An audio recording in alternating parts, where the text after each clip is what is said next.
What's up, everybody? Welcome to Dining with Derion, where today's dish will be cooking collard greens, the Southern way. Let's get it. 1, 2, 3. An all-new series that captures the essence of traditional Southern and classic meals, bringing families together with tried and true recipes passed down from one generation to the next. So pull up a chair and join me.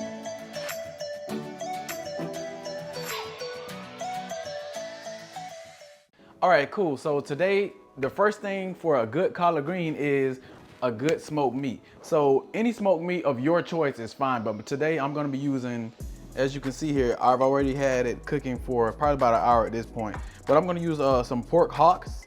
I got a pigtail in here, and then I got some like pork ends. And again, this has been cooking about an hour. I want my meat to cook almost until it's like off the bone before I put my collards in the pot. Okay, we're gonna first get into cleaning off my collard greens. So everybody does this many different ways. I've seen it done many different ways, but I'm gonna show y'all what my great auntie and my grandma, me raised up with my aunts in the collard green field, has taught me. So first thing I'm gonna do, I'm gonna peel my greens off the stems, right? And then I personally like to give them a rinse like that on the front, give them a rinse like that on the back, shake off the excess water, and then I'm going right on over in the pot with it. As y'all can see, I've already been pre-peeling my greens, but I'm gonna finish up with these, and then I'm gonna show y'all how I get into my cutting style.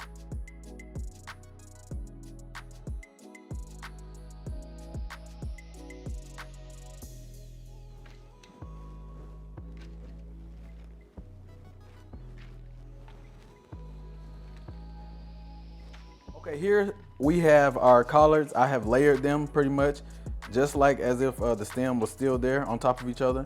And what I'm gonna do, I'm gonna fold them in half. And again, hey, shout out my Auntie Minibel. Auntie Minibel from Barwick, Georgia. Hey, best collard greens on this side of Georgia. I tell you that much. Probably in the whole state, to be honest with you. But no, she wasn't the only one to cook collard greens in the family. Everybody did it. All my aunts. And yeah, really mostly my aunts did all the cooking. But it was some of my Auntie Minibel collard greens. And I think the key to her collard greens, which is what I took from it, is the way that she cut them up. So again, y'all see I just rolled them, and then now I'm about to start chopping. So what I like to do is, again, the end part is gonna be a little raggedy, but once you cook, you're not gonna see that. But once I get into it and I get to that fine edge of the green, I'm pan this around so y'all can see it. So once it starts looking like that there, then I'm gonna start cutting them to the size that I want. And I'll show y'all what I mean here in a bit.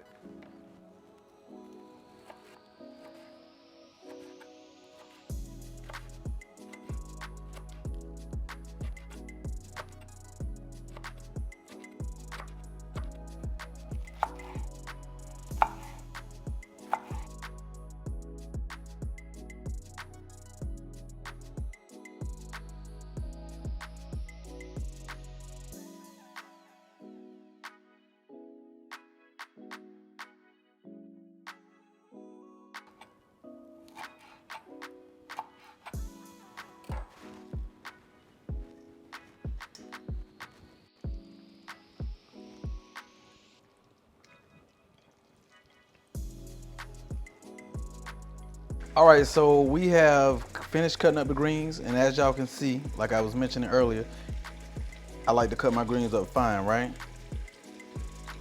So Auntie Minibel probably will be a little finer than this, but hey, this is what I'm going with today. And as y'all can see, let me dump the rest of these in there. Wow, that looks so good already. I'm going in with my second wash. I'm going in with my second wash. So how many washes do you normally do? I normally only do 2. I know I've seen many videos of, hey, you gotta do this, you gotta do that, you gotta pour baking soda, you gotta pour vinegar. Auntie them back in the day didn't do it like that. And my auntie, I ain't talking about no 46-year-old auntie. My auntie Mamie is 82 this year. Auntie Minibel is 77. Auntie Minibel is the green cook of the family. And this is all they did. And actually, Auntie them only did this part right here. They didn't do the part that I did in the first. Hey, water, and you rinsing your greens off. And what we're gonna do after this right here, I done seen people even say, I rinse them so many times until the water turns clear. Hey, that's doing too much for me. Auntie them ain't do that. And guess what? I think it kind of takes away from the actual taste of the greens.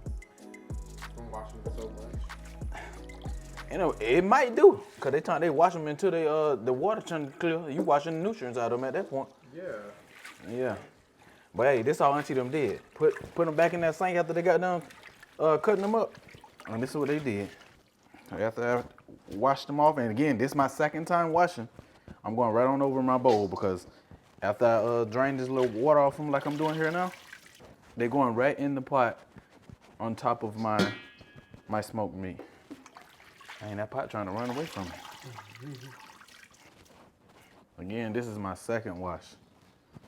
That's all we doing. We only going in with 2 people. Because I already pre-washed them when they were whole, which me personally, and I was talking to my grandma about this, and she was like, "Nah, we ain't do it like that." Well, you know how our generations before us, they said this is the way they do it, that's how it's going with. But I was like, "Grandma, don't you think it's better if you like wash your greens like when they're in whole form, like an actual leaf? It'll get more of like the dirt or anything that's on it." And she was like, "We ain't never did like that. We wash them when we cut them up." But I'm like, it would be harder for stuff to come out when they cut up like this. So I've adopted to clean my greens when they're like a whole leaf before I like cut them up. Right. But I just do this as a secondary.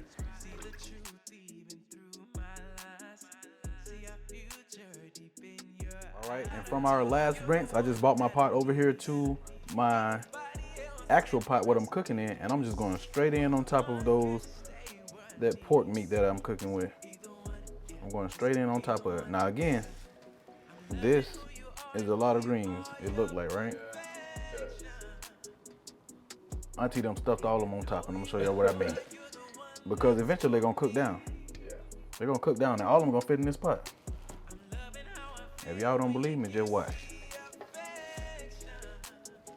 And again, you don't have to, if you want to put them in give me a second.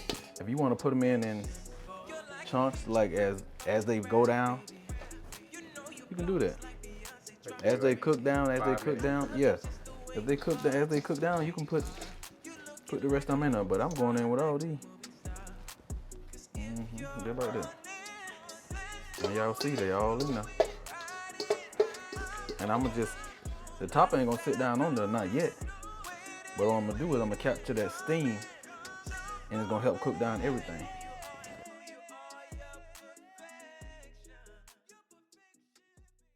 But while that's cooking, y'all, I'm gonna run y'all through what I put in my greens, and then I put it in, not right now, I don't put everything in, I put it in rather like when my greens are like almost done. So like the last 10 or 15 minutes, right? So this is what I put in my greens. I got a little crushed red peppers. This is gonna give it a little kick, along with some jalapeños. You don't have to put both of these. Any good cook knows cooking is always the preference. So who's ever eating it or who's ever cooking it, right? So this is what I put in mine. If you don't like it, take something away or add to, right?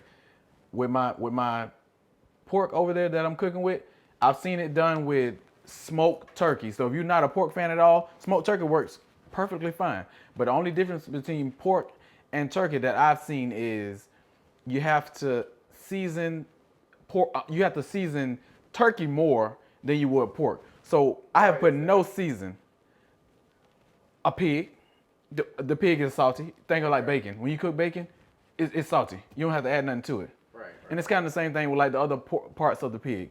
But with a bird, which is a turkey, it's not as flavored as pork would be. So you have to like use a bit more seasoning. Now for me, in that pot over there right now, I have used 0 season in there. And the reason I haven't is because I taste my broth with 2 different spoons, right? I use one that I'm cooking with, I dabble on the one that I'm tasting, and I taste it.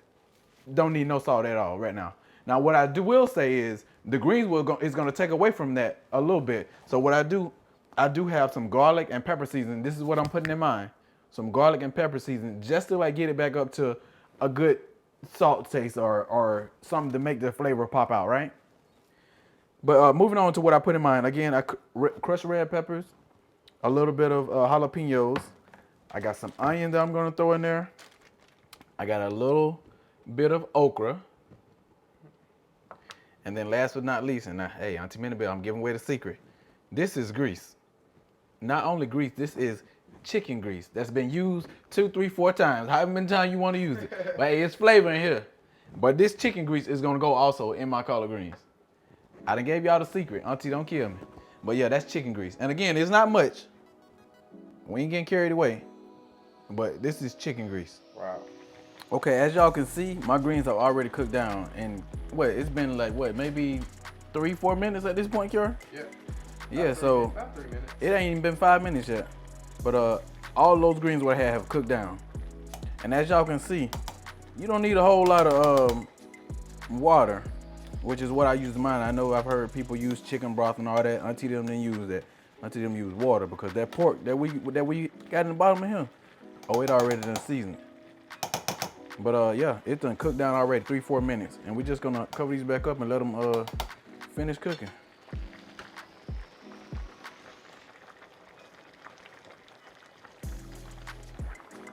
Okay, my greens have cooked now for about 35 minutes.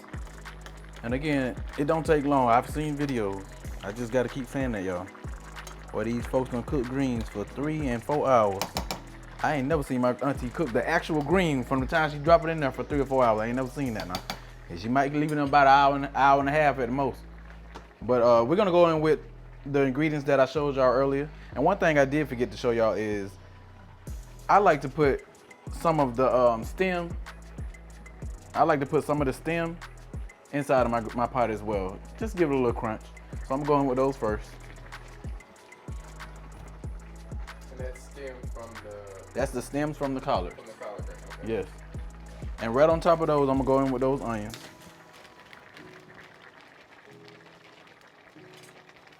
When it's cooked down, y'all ain't gonna know it's in there. And this is another key thing that I like to do too. Not only do I put the jalapeños in there, I put some of the juice in there too. I ain't gonna put too many because I don't want them too spicy. And then I'm gonna let this cook down before I put my oil and my okra. All right, now we back. As y'all can see, the onions, the stems, and the peppers have cooked down. It's like you can't even really see they in there, right? Now we're gonna add our last few ingredients that I have on the side over here for the last 5 minutes of cooking or so, right? I'm gonna go ahead and with my okra. And right on top of that okra, I'm gonna go in with this chicken grease, this flavor. That's what I'm gonna call this flavor. Yeah, that's flavor right there. So for those who have questions about like the okra, right? Like what does the okra do in terms of like enhancing like the flavor or It doesn't enhance texture? flavor. It's gonna do flavor. I mean, it's gonna do texture. I'm sorry. Okay. So everybody knows okra is gives off like a thicker consistency once it cooks, right? So in this broth, that's exactly what it's gonna do. It's gonna thicken up this broth pretty much around my collards. Oh, and I forgot to show y'all when I put my I sprinkled just a little bit of my pepper flakes in. But besides that, I'm gonna let this cook down for about five, no more than 10 more minutes. About 5 more minutes, 10 at most, and then my collards are complete. And again, that's probably about 45 minutes of cook time on the actual collards themselves, not including the meat.